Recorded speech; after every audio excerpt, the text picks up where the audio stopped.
दिल्ली विधानसभा चुनाव का परिणाम सामने आ गया है और आखिरकार दिल्ली में बीजेपी का वनवास खत्म हो गया है। 27 साल के बाद दिल्ली में कमल खिला है और बीजेपी को सरकार बनाने का मौका मिल गया है। आम आदमी पार्टी जो 3 बार से दिल्ली में सरकार बनाती आ रही थी, लेकिन इस बार जो आम आदमी पार्टी है वो पस्त पड़ गई और वो जादू नहीं चल पाया अरविंद केजरीवाल का, जो 2 और 3 टर्म से चलता हुआ आ रहा था। हालांकि पूरा जो टर्म है अगर हम माने तो 2015 और 2020 में फुल टर्म मिला काम करने का आम आदमी पार्टी को, अच्छा खासा रिस्पांस जनता से भी मिल रहा था। लेकिन इस बार ऐसा क्या हुआ कि आम आदमी पार्टी को हार का सामना करना पड़ा और बीजेपी का कमल दिल्ली में खिला।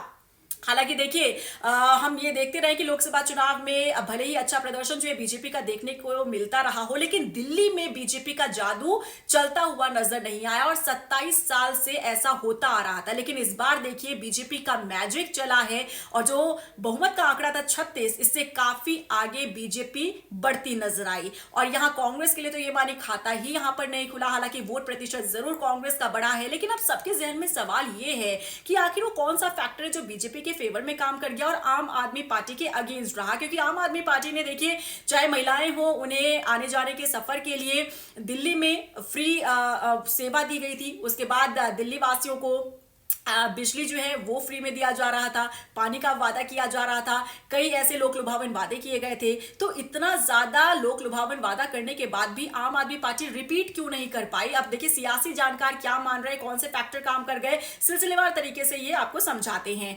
सियासी जानकारों की अगर हम माने तो यहाँ पर ये माना जा रहा है कि सबसे बड़ा मुद्दा यहाँ पर ये रहा एंटी इनकम्बेंसी का। क्योंकि 10 साल से पूरा जो टर्म मिला आम आदमी पार्टी को, यहाँ पर 10 साल से आम आदमी पार्टी की सरकार रही दिल्ली के अंदर और कहीं ना कहीं एंटी इनकम्बेंसी जो है अधिकतर चुनाव में वर्क करती हुई नजर आती है और यहां पर यह भी एक फैक्टर माना जा रहा है। दूसरा यहां पर फैक्टर यह माना जा रहा है कि भ्रष्टाचार का मुद्दा जिस तरीके से अहम रहा और बीजेपी विपक्ष में होने के बावजूद इस पूरे मुद्दे को किस तरीके से पकड़ कर रखती रही। शराब घोटाला जो हाल ही में सामने आया था, जिसकी वजह से अरविंद केजरीवाल और उनके कई मंत्रियों को जेल भी जाना पड़ा था, ये भी एक बड़ा फैक्टर यहां पर माना जा रहा है। और इसकी वजह से जब जेल से बाहर अरविंद केजरीवाल आए तो उसके बाद मुख्यमंत्री का पद उन्होंने छोड़ा, आतिशी को उन्होंने पद दिया, मुख्यमंत्री बनाया।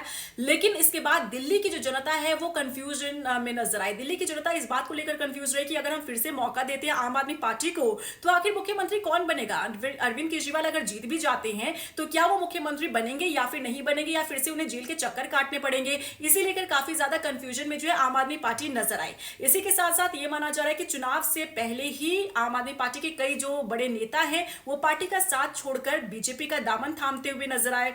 इसी के साथ साथ ये भी माना जा रहा है कि पूरे टर्म में किसी न किसी विवाद में आम आदमी पार्टी जो सरकार है वो फंसती हुई नजर आई। और ऐसे में दिल्ली वासियों को ये लगने लगा कि अगर फिर से आम आदमी पार्टी को मौका दिया जाता है फिर यही सिलसिला चलता रहेगा और फिर दिल्ली का जो विकास है वो थमसा जाएगा और वो काम नहीं हो पाएगा जो कि राजधानी दिल्ली में होना चाहिए।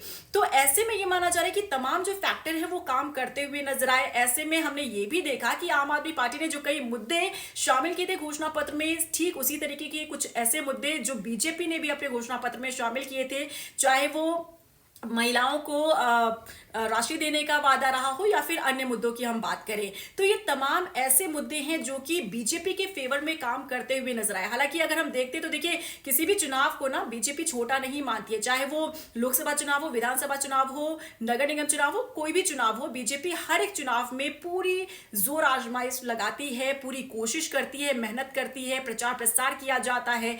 और ऐसा नहीं कि दिल्ली में पहली बार ऐसा किया गया और दिल्ली में हर बार ऐसा होता रहा है, लेकिन इस बार ये जो मेहनत थी ना बीजेपी की वो रंग लाई है और यही कारण है कि 27 साल बाद दिल्ली में कमल खिला है। अब आप सोच सकते हैं, इसी से अंदाजा लगा सकते हैं कि अरविंद केजरीवाल अपनी सीट तक नहीं बचा पाए। अरविंद केजरीवाल ही नहीं बल्कि उनके साथ साथ जो उनके कैबिनेट मिनिस्टर्स थे उन्होंने भी अपनी सीट बचा पाने में वो पिछड़ते हुए नजर आए। मनीष सिसोदिया हो या फिर अन्य नेता हो, या फिर ये देखिए चर्चाओं में आए थे पटपड़गंज, ये वो सीट है जहां पर 3 बार से जीत हासिल करते हुए नजर आए थे मनीष सिसोदिया, लेकिन इस बार ये सीट जो है अवध ओझा को दी गई थी। अवध ओझा जो सोशल मीडिया पर काफी ज्यादा एक्टिव रहते हैं और यूपीएससी की तैयारी करवाते हैं युवाओं को। ऐसे में पूरा जो क्षेत्र है पटपड़गंज का ये एक एजुकेशनल हब कहलाता है और ऐसे में आम आदमी पार्टी को ये लगने लगा कि शायद अवध ओझा वो चेहरा हो सकते हैं जो जीत हासिल कर सकते हैं यहाँ से। लेकिन लेकिन सोशल मीडिया का जो फैन फॉलोइंग होती है वो ये धरातल पर निकलकर सामने नहीं आई। और अपनी हार को लेकर एक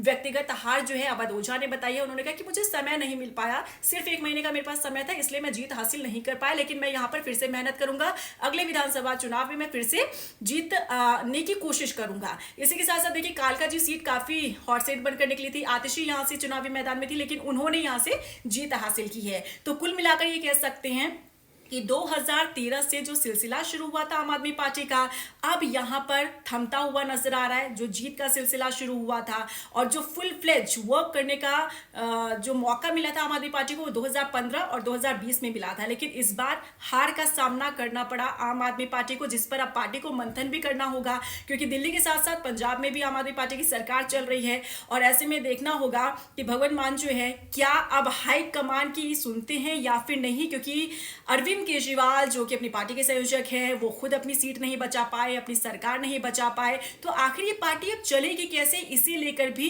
पार्टी को विचार विमर्श करना होगा। आपका क्या कुछ कहना है? दिल्ली की जनता ने जिस तरीके से मैंडेट दिया है, बीजेपी की जीत हुई है, 27 साल बाद दिल्ली में कमल खिला है, आम आदमी पार्टी आखिर क्यों इस बार जीत हासिल नहीं कर पाई? इसी के साथ साथ देखिए अरविंद केजरीवाल की जो सियासत जहां से शुरू हुई थी, अन्ना हजारे ने भी इस पर रिएक्शन दिया। अन्ना हजारे की तो आंखें नम थी। अन्ना हजारे ये कहते नजर आए कि मैंने अरविंद केजरीवाल को समझाया था कि आप उस तरफ ना जाएं, राजनीति में ना जाएं, वो एक ऐसा कीचड़ है जिसमें आप खुद गंदे हो जाएंगे, लेकिन उन्होंने मेरी बात नहीं मानी। और आज देखिए उनका हाल क्या हुआ है, क्योंकि उनका फोकस सिर्फ भ्रष्टाचार और पैसों पर हो गया था। फिलहाल आपका रिएक्शन क्या है? दिल्ली चुनाव रिजल्ट जो सामने आए बताइएगा जरूर।